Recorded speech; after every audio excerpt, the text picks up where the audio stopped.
ಅಭಿವ್ಯಕ್ತಿ,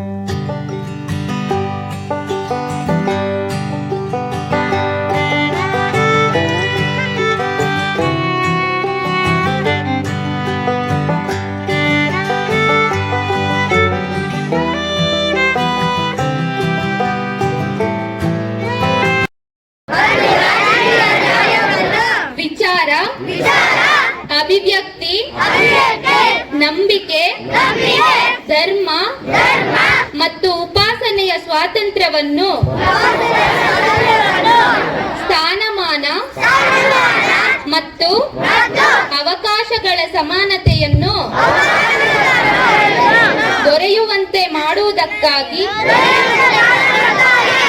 ವ್ಯಕ್ತಿ ಗೌರವ, ದೇಶದ ಏಕತೆ ಮತ್ತು ಸಮಗ್ರತೆಗಾಗಿ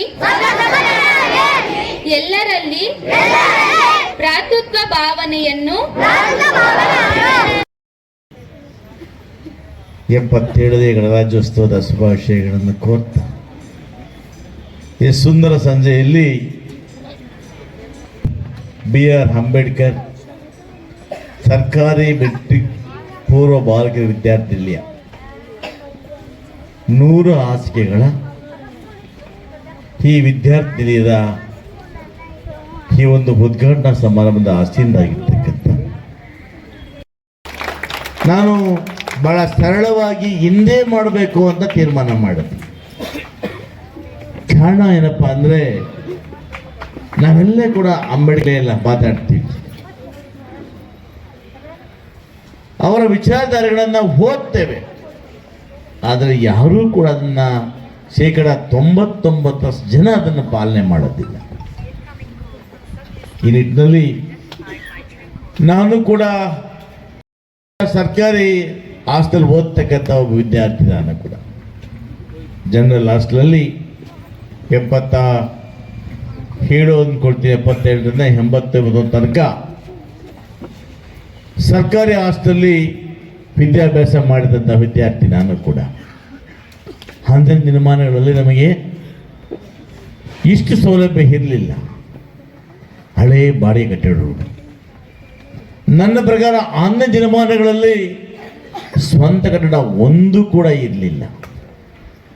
ಅವತ್ತು ನಿಮ್ಮ BDO ಆಫೀಸ್ ಇತ್ತಲ್ಲ, BDO ಆಫೀಸಲ್ಲಿ ಇಲ್ಲಿ ಸೋಷಿಯಲ್ ವೆಲ್ಫೇರ್ ಇನ್ಸ್ಪೆಕ್ಟರ್ ಅಂತ ಒಂದು ಪೋಸ್ಟ್ ಕ್ರಿಯೇಟ್ ಮಾಡಿ ಅವ್ರ ಹ್ಯಾಂಡ್ ಓವರಲ್ಲಿ ಒಂದು 4-5 ಜನ ಹಾಸ್ಟೆಲ್ ಸೂಪರಿಂಟೆಂಡೆಂಟ್ಗಳನ್ನು ಅಡುಗೆಯವರನ್ನ ಕೊಟ್ಟು ಪ್ರಾರಂಭ ಮಾಡಿದಂಥ ಕೆಲಸ. ಇವತ್ತು ನೀವು ಅದಕ್ಕೆ ಕಂಪೇರ್ ಮಾಡಿ ನೋಡಿದಾಗ ನನಗೆಲ್ಲೋ ಒಂದು ಕಡೆ ಈ ಜನರ ಆಶೀರ್ವಾದದಿಂದ, ಜನರ ಪ್ರೀತಿಯಿಂದ ಅಧಿಕಾರ ಸಿಕ್ಕಾಗ ಹೆಚ್ಚು ಗಮನ ಕೊಟ್ಟಿದ್ದು ಈ ಹಾಸ್ಟೆಲ್ ಕಡೆ. ಏಕೆಂದರೆ ನಾನು ಶಾಸಕನಾಗಿ ಇವತ್ತಿಗೆ 13 ವರ್ಷ ಆಯಿತು. 13 ವರ್ಷಗಳಲ್ಲಿ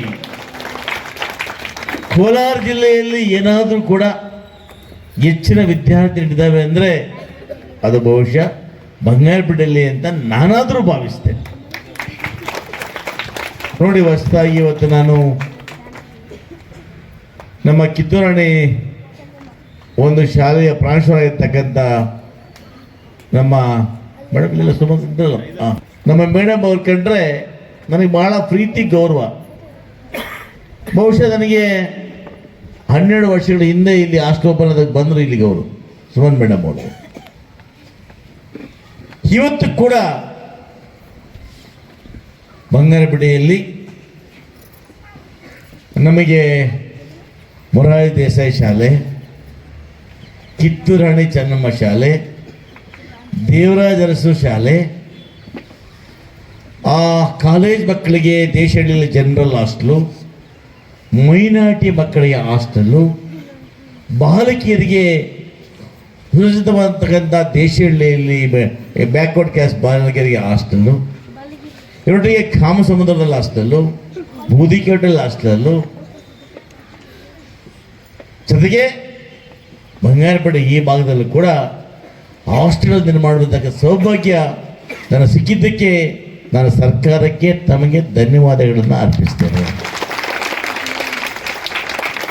ನಮ್ಮಲ್ಲಿ ಇವತ್ತು ಚೆನ್ನಮ್ಮ ಹಾಸ್ಟೆಲ್ಗೆ ಜಿಲ್ಲೆಯಲ್ಲೇ ಬಹಳ ಬೇಡಿಕೆ ನಮ್ಮ ಹಾಸ್ಟೆಲ್ಗೇನೆ ಇವತ್ತು. ಹೇಗೆ ಕೇಳಿ, ಆ ತಾಯಿ ಆ ಪ್ರಿನ್ಸಿಪಾಲ್ ಇವತ್ತು ಗಂಡ ಹೆಂಡತಿ ಇಬ್ಬರು ಕೂಡ ಅಲ್ಲೇ ವಾಸ ಮಾಡ್ತಾರೆ. ಭಗವಂತ ಅವರಿಗೆ ಮಕ್ಕಳ ಬಗ್ಗೆ ಕರುಣಿಸ್ತಾ ಇದ್ದಾಗ ಎಲ್ಲ ಮಕ್ಕಳು ನಮ್ಮ ಮಕ್ಕಳೇ ತಿಳಿದು ಇವತ್ತು ಅಲ್ಲೇ ವಾಸ ಮಾಡ್ತಾ ಆ ವಿದ್ಯಾಭ್ಯಾಸ ಕೊಡ್ತಾ ಇದ್ದಾರಲ್ಲ, ನಿಜಕ್ಕೂ ಕೂಡ ಅದು ಶ್ಲಾಘನೀಯ ಅಂತ ನಾನಾದರೂ ಈ ಸಂದರ್ಭದಲ್ಲಿ ಭಾವಿಸ್ತೇನೆ. ಎಷ್ಟು ಜನಕ್ಕೆ ಈ ಭಾವನೆ ಬರ್ತದೆ, ಎಷ್ಟು ಜನಕ್ಕೆ ಪುಣ್ಯ ಸಿಗ್ತದೆ. ಈ ನಿಟ್ಟಿನಲ್ಲಿ ಇಂಥ ಅನೇಕ ಮಹನೀಯರು ಕೂಡ ಇಲಾಖೆಯಲ್ಲಿದ್ದಾರೆ ಇವತ್ತು. ಹಾಗಂದು ಎಲ್ಲ ಒಳ್ಳೆಯವರು ಅಲ್ಲ, ಕೆಟ್ಟವರು ಇದ್ದಾರೆ, ಕೆಟ್ಟವರು ಇದ್ದಾರೆ, ಸರಿಯಾಗಿ ಕೆಲಸ ಮಾಡದಿರೋರು ಇದ್ದಾರೆ, ಸರಿಯಾಗಿ ಅಡುಗೆ ಮಾಡದಿರೋರು ಇದ್ದಾರೆ. ಎಲ್ಲ ಇರಲೇಬೇಕಲ್ಲ. ಕೆಟ್ಟವರಿದ್ರೇ ಒಳ್ಳೆಯವ್ರಿಗೆ ಬೆಲೆ ಇಲ್ಲ. ಹಾಗೆ ಕೆಟ್ಟವರನ್ನ ಒಳ್ಳೆಯವರನ್ನ ಎಲ್ಲಾನು ಸರಿದೂಸ್ಕೊಂಡು ಹೋಗ್ತಾ ಇದ್ದೀವಿ ನಾವು. ಆದರೆ ಇವತ್ತು ಇದಕ್ಕೆ ಪೂರಕವಾಗಿ ಇವತ್ತು ನಮ್ಮ ಶ್ರೀನಿವಾಸರು ಹೇಳಿದಾಗೆ ಕಾಮಸಮುದ್ರದಲ್ಲಿ 25 ಕೋಟಿ ರೂಪಾಯಿಗಳನ್ನು ಮಂಜೂರು ಮಾಡಿಸಿದ್ದೇನೆ. ಇದರೊಟ್ಟಿಗೆ ಬಂಗಾರಪೇಟೆ ದೇಶಹಳ್ಳಿಯಲ್ಲಿ ಮೆಟ್ರಿಕ್ ಅಂತ ಬಾಲಕಿ ವಿದ್ಯಾರ್ಥಿ ನಿಲಯ ಬ್ಯಾಕ್ವರ್ಡಲ್ಲಿ ಇವತ್ತು 5 ಕೋಟಿ ರೂಪಾಯಿಗಳನ್ನು ಮಂಜೂರು ಮಾಡಿಸಿದ್ದೇನೆ. ಇದರೊಟ್ಟಿಗೆ ಕೋಲಾರ ಜಿಲ್ಲೆಯಲ್ಲಿ ಕಾರ್ಮಿಕ ಇಲಾಖೆಯಿಂದ ಒಂದೇ ಒಂದು ವಸತಿ ಶಾಲೆ ಕೊಟ್ಟರು. ಆ ವಸತಿ ಶಾಲೆಯನ್ನು ಗೌರವಾನ್ವಿತ ಕಾರ್ಮಿಕ ಸಚಿವರಾಗಿರ್ತಕ್ಕಂಥ ನಮ್ಮ ಸಂತೋಷ್ ಲಾಡಲ್ಲಿ ವಿನಂತಿ ಮಾಡಿ ಅದನ್ನು ಕೂಡ ಸುಮಾರು 35 ಕೋಟಿ ವೆಚ್ಚದಲ್ಲಿ ಎಳೆಸಂದಲ್ಲಿ ಪ್ರಾರಂಭ ಮಾಡ್ತೇವೆ. ಇವೆಲ್ಲವನ್ನು ಹ್ಯಾಕ್ ಮಾಡ್ತೇವೆ ಅಂದರೆ, ನಾನು ಪಟ್ಟಂತಹ ಜೀವನದಲ್ಲಿ ಕಷ್ಟಗಳನ್ನು ಮುಂದೆ ವಿದ್ಯಾಭ್ಯಾಸ ಮಾಡ್ತಕ್ಕಂಥ ಯಾವ ಬಡ ಮಕ್ಕಳು ಪಡದೇ ಇರಲಿ, ಅವರಿಗೆಲ್ಲ ಸೌಲಭ್ಯಗಳು ಸಿಕ್ಕಿ ಮುಂದಿನ ದಿನಮಾನಗಳಲ್ಲಿ ಈ ರಾಷ್ಟ್ರ ಕಟ್ಟುವಂತಹ, ರಾಜ್ಯ ಕಟ್ಟುವಂತಹ ಸತ್ಪ್ರಜೆಗಳಾಗಿ IAS, KS, MBBS, ಇಂಜಿನಿಯರಿಂಗ್ ಮತ್ತು ಸೈಂಟಿಸ್ಟ್ಗಳಾಗಿ ಹೊರಹೊಮ್ಮಬೇಕು ಅನ್ನೋ ಉದ್ದೇಶದಿಂದ ಇಷ್ಟೆಲ್ಲ ಹಾಸ್ಟೆಲ್ ಇವತ್ತು ನಿರ್ಮಾಣ ಮಾಡಿದ್ದೇನೆ. ಬಹುಶಃ ಟೀಕೆ ಮಾಡ್ತಾರೆ, ಏನು ಮಾಡಿಬಿಟ್ರು ಅಂತ. ಪ್ರತಿ ಇಲಾಖೆಯ ಪುಟಗಳನ್ನು ತಿರುಗಿ ನೋಡಿದಾಗ ಗೊತ್ತಾಗುತ್ತೆ ಅವರಿಗೆ. ಬರೀ ಏನೂ ನೋಡದೆ ಗಾಳಿಯಲ್ಲಿ ಬಂದು ಗಾಳಿಯಲ್ಲಿ ಮಾತಾಡ್ತಾ ಹೋದರೆ ಅವ್ರಿಗೇನು ಅದು ಅರಿವಾಗೋದಿಲ್ಲ. ಈ ಸ್ಥಳವನ್ನು ಬಹಳ ಜನ ಸಮಾಜ ದ್ರೋಹಿಗಳು, ಸಮಾಜ ಘಾತಕರು ಒಬ್ಬಟ್ಟಿಗೆರೆ ಅಂತೇಳಿ ಯಾವುದೋ ಒಂದು 28ನೇ ಮೊದಲು ಪಾಣಿಗ ಬಿಟ್ಕೊಂಡು ಊರೆಲ್ಲ ತೋರಿಸ್ತಾರೆ. ಒಬ್ಬಟ್ಟಿಗೆರೆ. ಅವರಿಗೆ ಬಂಗಾರಪಡಿ ಇತಿಹಾಸವೇ ಗೊತ್ತಿಲ್ಲ ಪಾಪ.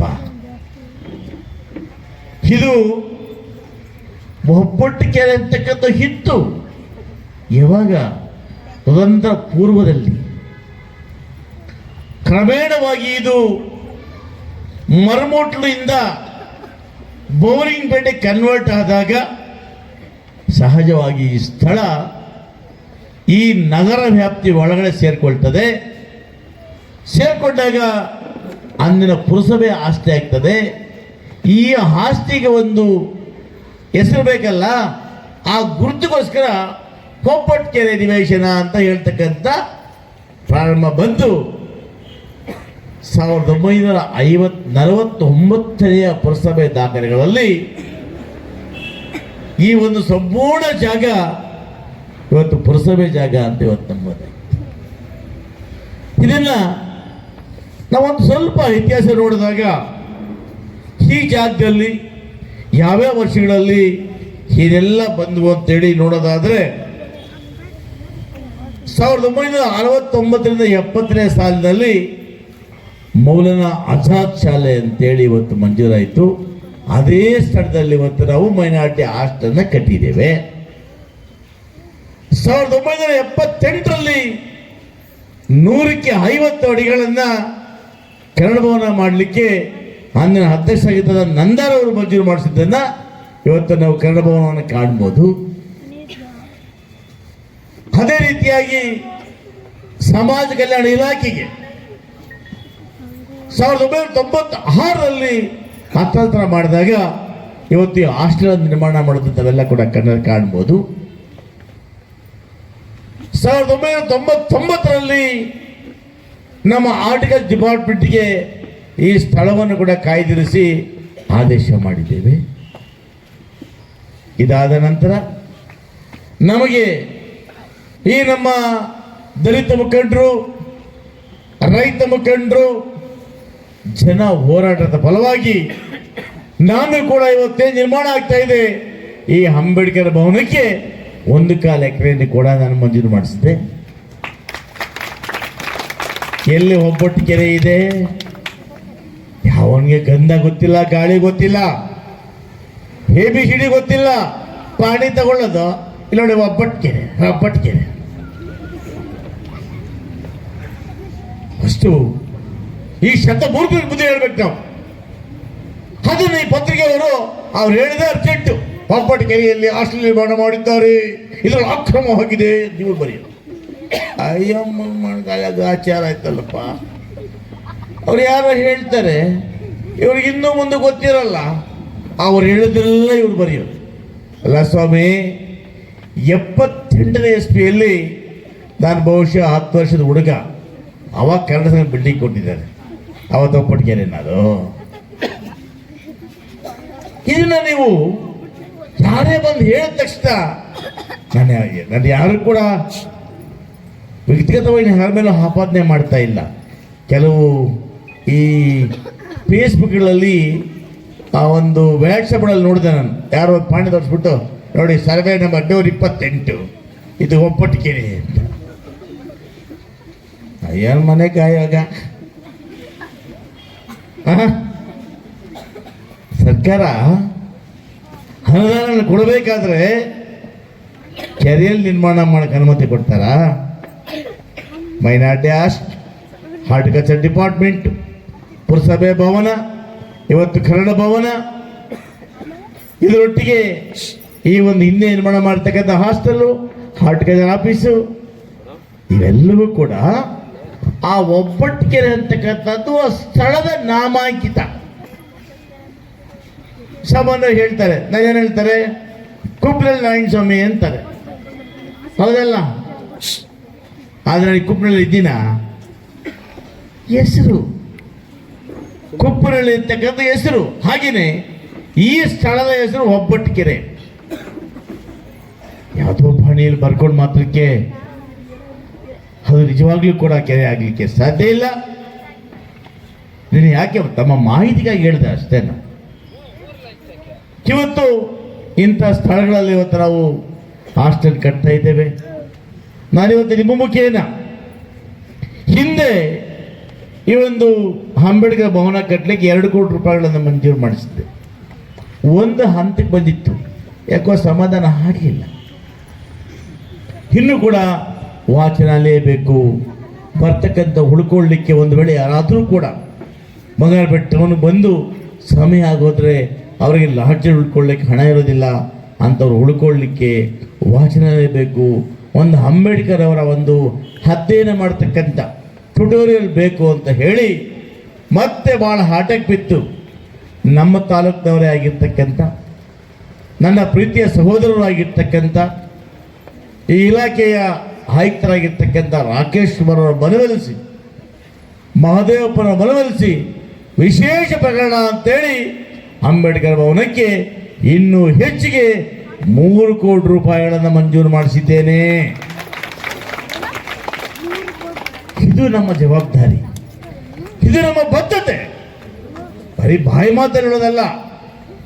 ಇವತ್ತು ನೋಡಿ ನಡೀತಾ ಇದೆ. ಇವತ್ತು ಹೊಸದಾಗಿ ನೆನೆ ಬಂದು ಅದರ ಮಾರ್ಕಿಂಗ್ ಕೊಟ್ಟಿದ್ದೀನಿ. ಇವತ್ತು ನಾನು ವಾಚನಾಲಯ, ಅಂಬೇಡ್ಕರ್ ಒಂದು ಬರ್ತಕ್ಕಂಥ ಜನ ಉಳ್ಕೊಳಿಸ್ತಾ ಇದು ಒಂದು ಒಳ್ಳೆ ಕಿಚನ್, ಯಾವ್ದಾದ್ರು ಫಂಕ್ಷನ್ ಆಯಿತು, ಬಡವರು ಮದುವೆ ಮಾಡ್ಕೊಳ್ಳೋದಕ್ಕೆ ಒಂದು ಒಳ್ಳೆ ಕಿಚನ್ ಮಾಡ್ತಕ್ಕಂಥದ್ದು, ಅಲ್ಲಿ ಎಲ್ಲ 6 ತಿಂಗಳ ಒಳಗಾಗಿ ಈ ಜನರಿಗೆ ಸಮರ್ಪಣೆಯನ್ನ ಮಾಡ್ತೇನೆ.